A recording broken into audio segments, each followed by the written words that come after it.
orang yang sehat, pintar, ya, jabatannya tinggi, lalu uangnya banyak, kan, rumahnya mewah, mobilnya bagus, tapi dia masih stres. Kenapa dia masih stres? Apakah tidak ada duit? Enggak. Apakah tidak punya jabatan dunia? Tidak. Gelar juga punya, gitu kan? Bahkan mewah, ya, uang banyak, tanah luas. Namun yang menjadi sebab dikarenakan hatinya itu ketika menemukan sesuatu yang tidak diinginkan oleh hatinya, lalu ditatap terus, lalu dirasa-rasa terus. Nah, itulah yang membius hatinya hingga mati rasa hatinya kepada seabrek-abrek nikmat dari Allah. Ya. Akhirnya yang terjadi apa? Rasa sedih, galau, keluhan-keluhan. Jadi kalau ngomong sama temennya keluhan, kalau nulis status terus keluhan aja, kan? Apa saja pasti keluhan, omongannya keluhan, kan?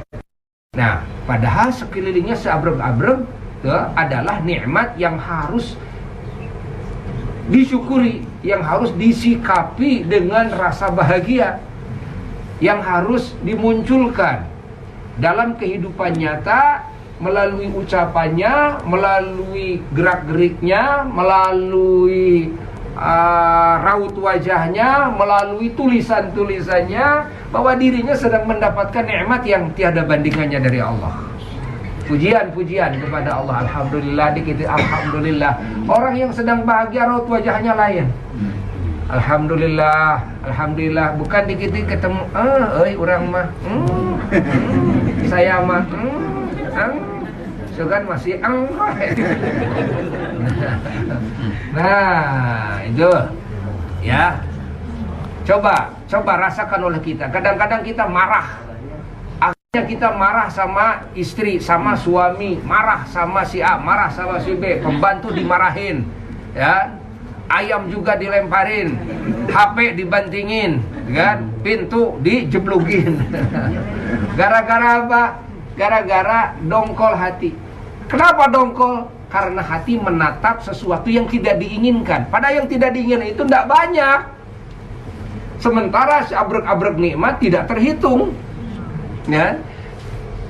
Jadi sebetulnya kita manusia ini, kan, bahagia dan sedihnya itu bagaimana dia mampu atau tidak mampu mengolah hatinya, menatapkan mata hatinya, menjuruskan perasaan hatinya, apakah kepada nikmat dari Allah atau apakah kepada hal yang tidak diinginkan yang Allah datangkan kepada dirinya, di mana kalau dibandingkan secara perhitungan akal yang normal, bahwa musibah dari Allah itu sangat sedikit sekali, tidak banding dengan nikmatnya, kan? Kalaupun Allah memberikan sakit kepada kita, kan?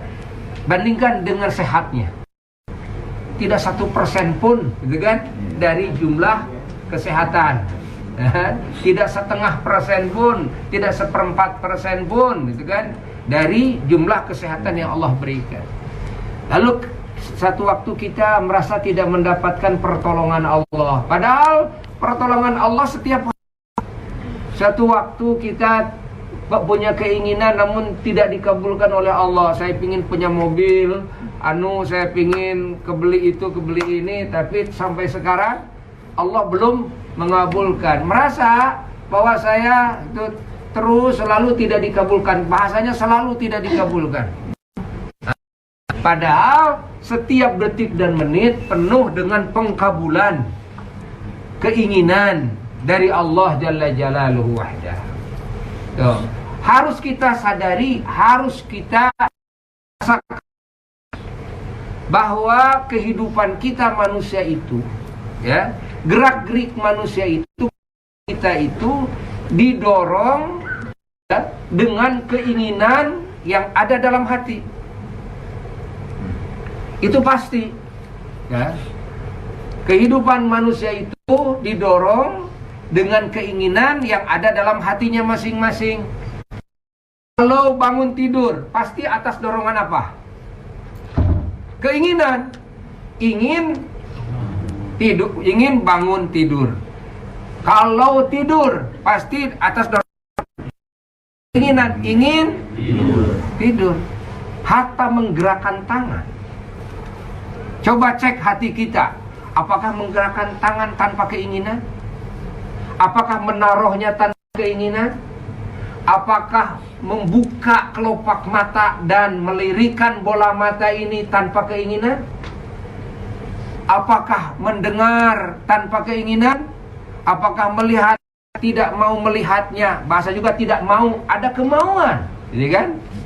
Ya, semua pasti atas dasar keinginan. Kencing, kentut, BAB atas dasar keinginan. Keinginan. Gerak dan diamnya atas dasar keinginan. Masya Allah. Ya, coba kita rasakan, kita bayangkan. Kalau keinginan itu tidak dikabulkan oleh Allah, ingin buka kelopak mata, tapi Allah tidak mengabulkan keinginan kita, akhirnya kita tidak bisa membuka kelopak mata. Itu kan masalah besar. Dibandingkan dengan punya mobil Alphard yang kita cita-citakan, lalu kita menuding kepada Allah Ta'ala, Allah tidak mengabulkan keinginan saya. Padahal tiap detik dan menit kita mengedipkan kelopak mata kita, melirik-lirikan bola mata kita, kan? Kita punya keinginan itu, keinginan ini setiap detik dan menit dikabulkan oleh Allah. Yang ternyata kalau satu saja keinginan kita yang sehari-hari Allah kabulkan kepada kita, Allah tidak mengabulkannya satu saja, ternyata Alphard itu tidak ada harganya dibandingkan dengan ijabah dari Allah, pengkabulan dari Allah atas keinginan kita satu saja, melirikan bola mata. Kita melirikan bola mata atas keinginan kita, bukan? Dikabulkan tidak oleh Allah? Dikabulkan. Kalau Allah tidak mengabulkan, artinya kita tidak bisa melirikan bola mata kita, kan? Mahal mana dengan Alphard? Coba tuker dengan Alphard. Kata Allah, saya kasih Alphard, ya, tapi saya sekarang tidak akan mengabulkan keinginan kamu satu saja. Ketika kamu ingin membuka kelopak matamu, aku tidak akan mengabulkannya. Jawab, mahal mana Alphard dan bisa membuka kelopak mata? Allah, Allah, Allah, Allah, Allah, Allah, Allah, kan? Masya Allah. Kita sekarang mendengar bahwa di Cina sekarang ada diserang virus corona yang menggemparkan dunia, ya, menggemparkan dunia. Orang yang punya, yang biasa megang HP FB, melihat FB tentu akan melihat, itu kan, sekarang menggemparkan dunia, ya, karena di satu kota besar di Cina itu terjangkit virus corona. Kita dengar dulu corona itu sedan. Orang bercita-cita ingin punya corona. Sekarang semua takut dengan virus corona. Itu virus corona, virus yang mematikan. Gejalanya tidak begitu mengerikan. Enggak, gejalanya cuma flu kecil gitu kan, dikit, batuk dikit, demamnya demam tidak terlalu panas, mati. Di jalan mati, langsung berjatuhan orang. Sekarang tuh, pemerintah Cina sudah kebingungan. Hanya dengan virus corona saja yang diutus oleh Allah, ya, yang mana ditemukan, dimulai itu yang terjangkit itu dari pasar daging, makanan daging-dagingan di sana, yang mana dia pasar tersebut menjual belikan daging macam-macam binatang, ular, tikus, kucing. Mereka makan apa saja mereka makan, ya. Mereka makan. Yang diharamkan oleh Allah dimakan sama mereka. Ini yang diharamkan oleh Allah. Kucing saja itu biasa diperdagangkan. Itu dimakan, tikus dimakan oleh mereka, itu kan. Nah, dari situ mulai ditemukan ada virus corona. Lalu sekarang disegel pasarnya dan itu diisolasi. Ya, itu kota Masya Allah menjadi beku. Tidak bisa keluar dan tidak bisa masuk ke kota itu. Dan jalur lalu lintas dijaga ketat. Ya, sampai saat ini. Sehingga kemarin dapat berita dari salah satu orang sini Yordan bahwa ada jumlah banyak turis dari Cina sekarang tidak bisa masuk ke Urdun, ke Yordan ini. Ya, tidak bisa masuk ke Yordan. Nah, penerbangan ditutup, kereta api ditutup, Masya Allah, mobil ditutup, pokoknya nggak bisa keluar dari kota itu, dijaga ketat. Atau dokter-dokternya banyak yang akhirnya gila, stres, ya, stres. Kenapa? Karena menangani pasien siang malam tidak beribu-ribu pasien berbondong-bondong, ya, berjatuhan, di mana saja matinya itu, Masya Allah, Masya Allah.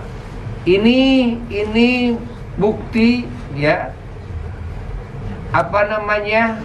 merupakan sentilan dari Allah Jalla Jalaluhu Wahdah, azab dari Allah Jalla Jalaluhu Wahdah kepada orang-orang yang tidak beriman kepada Allah, ya, orang-orang yang melanggar aturan Allah, di mana Allah Ta'ala mengharamkan, ya, mengkonsumsi makanan-makanan ABCD yang diharamkan oleh Allah, yang mana tidak semata-mata Allah yang menciptakannya mengharamkan dikonsumsi oleh manusia, terkecuali Allah menghendaki agar manusia itu selamat dari, ya, efek-efek yang buruk yang Allah simpan di binatang-binatang yang diharamkan dimakannya, yang dimana ketika dimakan maka manusia akan mendapatkan efek buruk. Ini kan? Maka kalau diteliti apa yang dimakan oleh umat Islam, oleh dokter manapun di muka bumi, pasti makanannya akan bersih, ya, pasti makanannya akan sehat. Terjadi makanan yang dimakan oleh umat Islam seperti ayam atau unta terjangkit virus, itu semuanya bukan karena virus itu, bukan, ya, tapi justru, kan, karena virus-virus yang datang dari binatang-binatang lain, ya, yang justru ya asalnya yang diharamkan oleh Allah Jalla Jalaluhu. Nah, makanya Allah mengharamkan memakan binatang-binatang yang menjijikan, binatang-binatang yang najis, kan?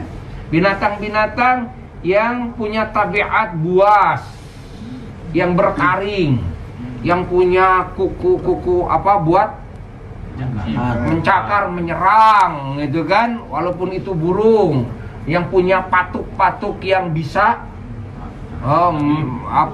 menyerang, gitu kan? Nah, seperti burung elang dan sebagainya. Nah, itu kan diharamkan. Diharamkan. Kenapa? Karena itu akan berefek sifatnya menjadi buas. Kalau sifatnya menjadi buas itu dia akan lost control, kan? Hanya dengan pancingan-pancingan, gitu, kejadian-kejadian, dia akan lost control nantinya. Akhirnya dia bisa berani membunuh, kan? Akhirnya bisa melakukan tindakan kekerasan-kekerasan, itu kan? Itu karena tabiat yang dihasilkan dari daging binatang-binatang buas, ya. Maka diharamkan memakan binatang-binatang buas. Nah, ini sekarang terjadi. Hanya dikasih itu saja oleh Allah, sudah kelapakan. Belum dicabut kesehatan semuanya, belum, kan? Hanya sebagian saja. Hanya sebagian saja. Ketika ingin sehat, Allah tidak mengabulkan sehat. Allah kasih penyakit, kan? Allah kasih virus. Coba kegagahan mana yang bisa menahan kekuasaan Allah? Dan mana kekuasaan mana di muka bumi ini? Contoh, Cina bisa menguasai ekonomi, tapi tidak bisa menghalangi virus. Ya? Tidak bisa, udah kelapakan. Dia bisa sombong, saya bisa menguasai dunia dalam ekonomi. Saya punya itu, saya punya ini, saya punya senjata mutakhir dan sebagainya. Tetap Allah sentil satu saja, hal kecil. Virus corona itu kecil sekali, bisa kelihatan dengan alat gitu kan, bisa kelihatan. Hanya virus yang kecil sekali. Jadi yang gagah perkasa bisa kalah dengan hal yang sangat kecil sekali. Seperti dulu kerajaan Raja siapa? Namrud, ya, la'natullah alaih. Dia matinya dengan apa? Hanya dengan ramatuk, dengan serangga yang kecil sekali. Allah utus serangga kecil, datang serangga masuk ke hidungnya. Udah dikeluarin nggak bisa, masuk ke otaknya. Ya, digerogoti terus, akhirnya mati dengan mati mengenaskan, mati yang hina, itu kan? Hanya sepele, gitu kan?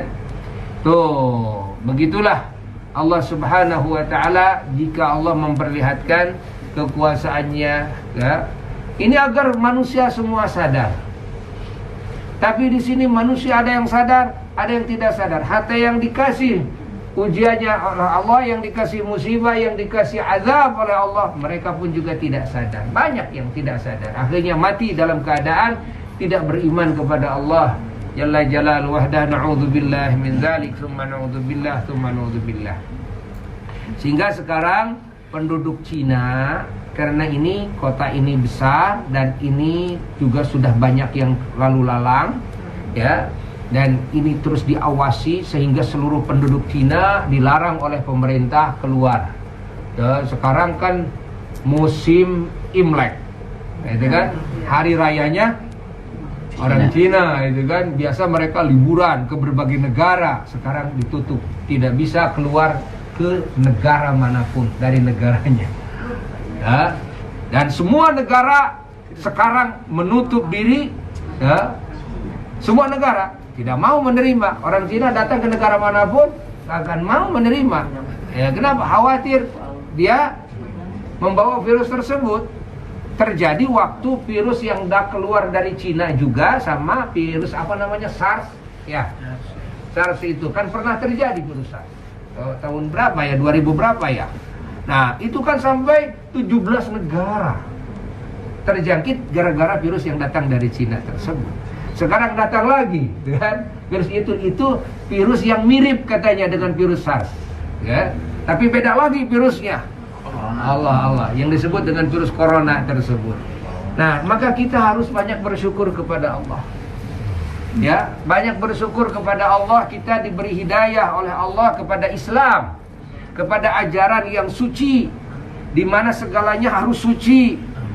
Badan harus suci, pakaian harus suci, tempat harus suci. Subhanallah, hati suci. Subhanallah, kan? Pikiran, niat harus suci, ucapan, perbuatan, akhlak, semuanya harus suci. Tidak boleh ada kotoran yang hinggap di sana. Subhanallah. Hatta yang dimakan harus suci, yang diminum harus suci. Subhanallah. Di dalam Islam mensucikan badan saja sehari semalam berapa kali? Wudu saja, kalau melihat dari sisi sholat yang 5 waktu saja sudah 5 kali disucikan. Wajah disucikan, tangan sucikan, kepala, telinga, hidung, mulut, terus kaki, semua disucikan. Belum dengan disunnahkan mandi. Karena mandi dalam Islam disunnahkan, malah yang lebih utama itu, ya, di dalam sebagian kaul ulama, ya, itu sesuai dengan jumlah kewajiban salat yang 5 waktu. Setiap mau salat itu memang sunnah mandi, kan?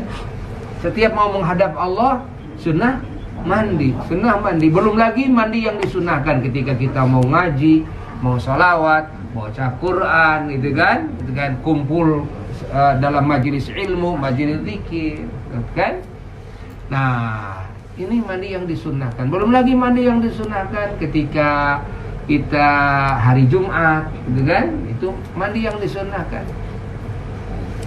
Belum lagi mandi yang disunnahkan yang lainnya, kan? Banyak mandi yang disunnahkan yang lainnya. Ada lagi yang mandi yang diwajibkan. Tuh, mandi ini wajib. Nah, kalau junub, gitu kan? Setelah bersetubuh, keluar sperma, gitu kan? Bersih dari menstruasi, bersih dari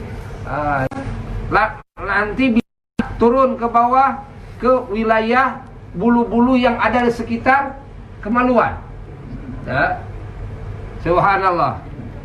Allah Subhanahu wa taala memerintahkan melalui Rasulnya sallallahu alaihi wasallam agar umatnya memotong ujung kumis, ya, terbersihkan. Maka Allah Subhanahu wa taala Masya Allah mensunnahkan kepada bersemayam di bulu-bulunya.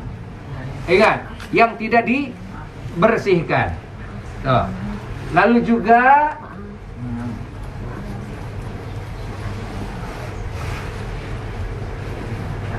juga terjadi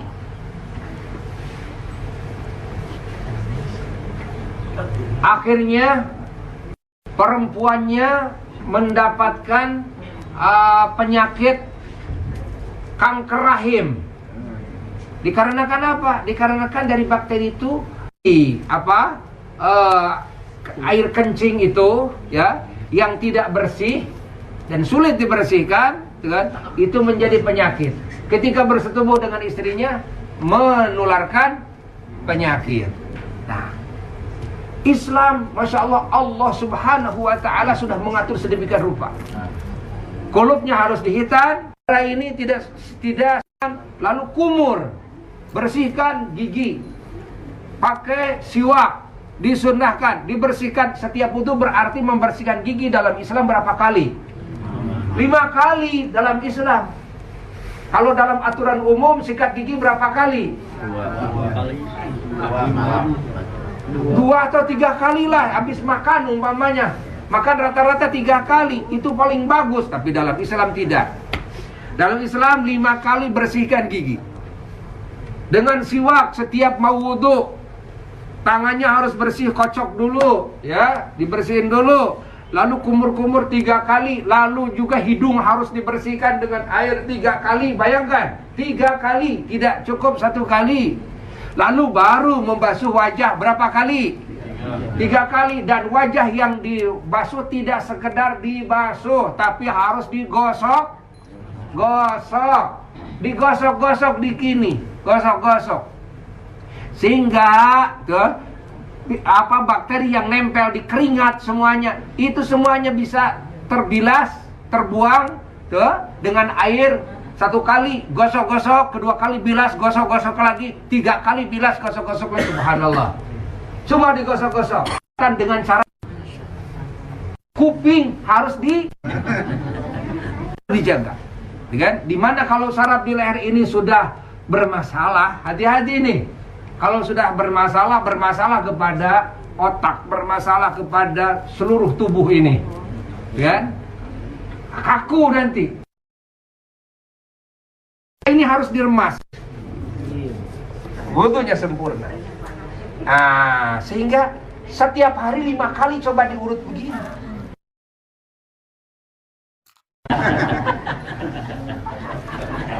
Enak banget ya. Bersih. Siapapun manusia bertemu dengan umat Islam, dia akan aman, bersih. Subhanallah. Tidak ada di umat Islam yang dikhawatirkan. Hatinya bersih, pikirannya bersih, niatnya bersih, etikanya bersih. Bayangkan. Lalu perbuatannya bersih, ucapannya bersih, makanannya bersih, pakaiannya bersih, badannya bersih. Ibu, yang dimakan, yang diminum, cara makan saja bagaimana dalam Islam? Masya Allah. Tidak boleh masukkan makanan kepada makanan yang ada. Jadi harus diberhentikan dulu. usus ini, maka panjang. Keluar rumah udah makanan, masuk mobil ini usus itu ada batas kemampuan. Cara banyak yang terkena penyakit itu sebetulnya karena apa? Jangan menyalahkan si A si B, karena salah dirinya. Kenapa tidak melakukan sunnah Rasul dengan sempurna? Itu saja. Maka ketika Buya datang ke apotek, kan, nggak pakai tahu, apa yang ngomong? Malu, iya benar. Kenapa? Itu karena salah pola makan. Ya? Kalau benar pola makan, kita tidak dengar di zaman Nabi, sahabat Nabi kena penyakit mah. Di zaman Nabi kena penyakit gigi. Sehingga katanya di zaman Nabi, sahabat Nabi, para tabi'in, tabi'in, sehingga tidak membutuhkan dokter. Bahkan banyak para dokter berobat kepada para sahabat, berobat kepada para tabi'in, para tabi'in. Yang jadi tabib-tabib dulu, hatta para wali songo, Kanjeng Syarif Hidayatullah menyamar jadi tabib. Ilmu Nabi yang dijalankan, cara kenabian yang dijalankan. Karena di sana ada unsur kesehatan, kan? Pangkal-pangkal kesehatan di sana. Subhanallah, kan? Jadi kita ya perlu introspeksi diri, ya, bahwa kesalahan yang terjadi ya adalah kesalahan musibah yang terjadi itu kebanyakan. Kalau sudah bangun, ingat, lalu kita tidur lagi, nah ini bahaya. Sudah bangun, tidur lagi, bahaya. Kan?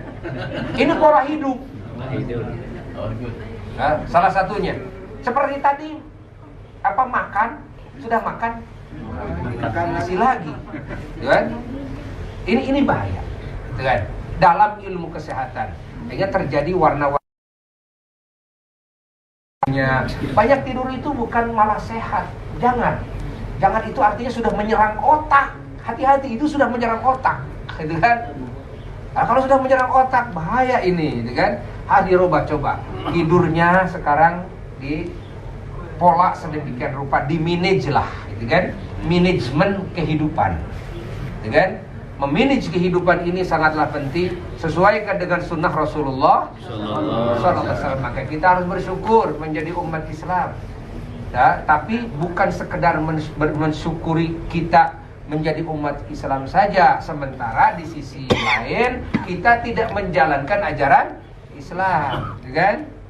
Nah, tapi hatta kepada umat Islam begitu diteliti asalnya dari negara-negara non-Muslim. Setelah akhlak apa? Dan kita tidak keburu, maka kita mengutamakan untuk ziarah ke orang. Doakan agar tidak lama selesai, ya, alhamdulillah, itu mudah-mudahan